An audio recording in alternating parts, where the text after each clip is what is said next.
PSSI telah resmi mengumumkan penunjukan Jordi Cruyff, putra dari legenda sepak bola Johan Cruyff, sebagai penasihat teknis Technical Advisor untuk Timnas Indonesia. Ketua Umum PSSI, Erick Thohir, menyatakan bahwa Jordi akan mulai bertugas pada awal Maret tahun 2025. Salah satu tugas utamanya adalah memberikan masukan teknis dan membantu mengembangkan filosofi sepak bola nasional, termasuk merekomendasikan kandidat untuk posisi direktur teknik yang saat ini masih dalam proses pencarian. Sebelumnya, Jordi Cruyff pernah menjabat sebagai direktur olahraga di FC Barcelona hingga tahun 2023.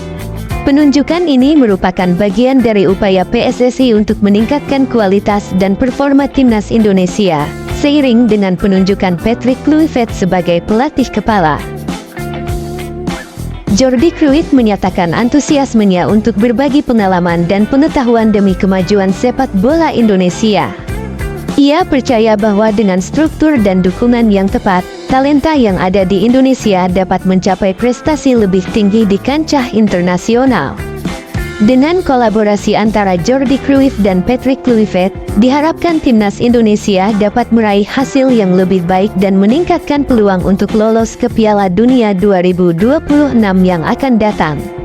Penunjukan ini sangat mengagetkan semua orang, apalagi di Eropa sana kabar ini belum terendus media. Tapi tiba-tiba mantan pemain Barca ini menjadi direktur advisor PSSI. Apakah dengan nuansa Belanda, Timnas Garuda akan benar-benar terbang tinggi? Kita akan buktikan pada Maret mendatang melawan Timnas Australia. Legenda Barcelona Andres Iniesta mengungkap 5 pemain favoritnya sepanjang masa. Namun, secara mengejutkan ia tidak memasukkan Lionel Messi dalam daftar tersebut. Dalam video TikTok, legenda Barcelona itu memilih beberapa nama besar. Messi, yang dianggap sebagai pemain terbaik sepanjang masa, justru terabaikan. Iniesta membuat daftar ini saat menghadiri Match for Hope. Keputusannya langsung mengundang reaksi dari para penggemar sepak bola. Ia dan Messi pernah bermain bersama selama 14 tahun di Barcelona. Mereka juga meraih 32 trofi bersama, termasuk 4 Liga Champions. Salah satu yang masuk adalah Xavi, yang bermain 767 kali untuk Barca. Selain itu, Iniesta juga menyebut David Silva dan Santi Cazorla. Keduanya merupakan bagian dari skuad Spanyol yang juara Euro 2008 dan 2012. Dua nama lainnya adalah legenda Barcelona, Michael Laudrup dan Pep Guardiola. Laudrup mencetak 54 gol untuk Barca, sementara Guardiola meraih 6 gelar Liga. Tidak adanya Messi dalam daftar Iniesta cukup mengejutkan. Apalagi mereka bermain bersama di 488 pertandingan dan meraih banyak gelar. Iniesta sendiri telah pensiun dari sepak bola sejak Oktober lalu. Sebelumnya, ia sempat bermain di Uni Emirat Arab bersama Emirates Club. Sementara itu, Messi masih aktif bermain di Inter Miami. Baru-baru ini, ia mencetak gol di CONCACAF Champions Cup dan memberikan 2 assist di laga MLS. Masih sakit gelar Ballon d'Or-nya dicuri kali ya.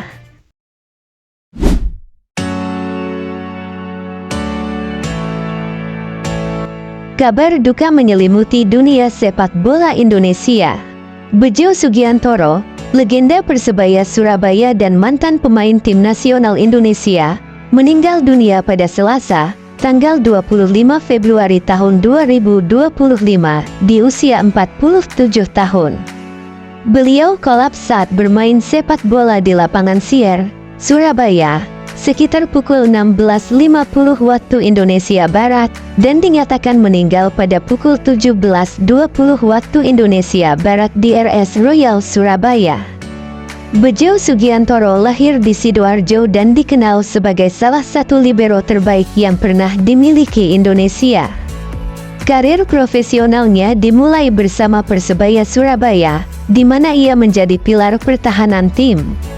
Selain Persebaya, Bejo juga pernah memperkuat beberapa klub lain, seperti Mitra Kukar, PSPS Pekanbaru, Persida Davonsoro, dan Deltras Sidoarjo. Di kancah internasional, Bejo menjadi andalan tim nasional Indonesia pada akhir 1990-an hingga awal 2000-an. Ketenangannya dalam mengawal lini belakang membuatnya dihormati oleh rekan setim dan lawan. Setelah pensiun sebagai pemain, Bejo melanjutkan kontribusinya di dunia sepak bola dengan menjadi pelatih.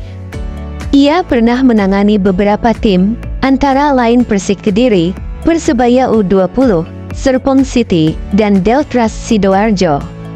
Selain itu, Bejo juga pernah menjabat sebagai asisten pelatih di tim senior Persebaya Surabaya. Pada Selasa sore, tanggal 25 Februari tahun 2025, Bejo Sugiantoro bermain sepak bola di lapangan Sier, Surabaya.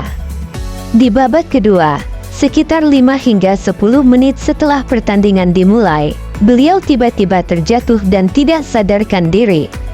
Rekan-rekan dan tim medis segera memberikan pertolongan pertama dan membawanya ke RS Royal Surabaya menggunakan ambulans milik PT Sier. Namun, meskipun telah mendapatkan penanganan medis, nyawa Bejo tidak tertolong dan dinyatakan meninggal pada pukul 17.20 waktu Indonesia Barat. Meskipun penyebab pasti kematian belum diumumkan secara resmi, beberapa sumber menduga bahwa Bejo mengalami serangan jantung mendadak saat bermain sepak bola. Kematian mendadak saat berolahraga sering kali dikaitkan dengan kondisi jantung yang tidak terdeteksi sebelumnya. Olahraga intens dapat memicu aritmia fatal atau serangan jantung, terutama pada individu dengan kondisi jantung tersembunyi. Kepergian Bejo Sugiantoro meninggalkan duka mendalam bagi keluarga, rekan, dan penggemar sepak bola di Indonesia. Dedikasinya sebagai pemain dan pelatih telah memberikan kontribusi besar bagi perkembangan sepak bola nasional. Semangat dan dedikasinya akan selalu dikenang oleh masyarakat sepak bola Indonesia.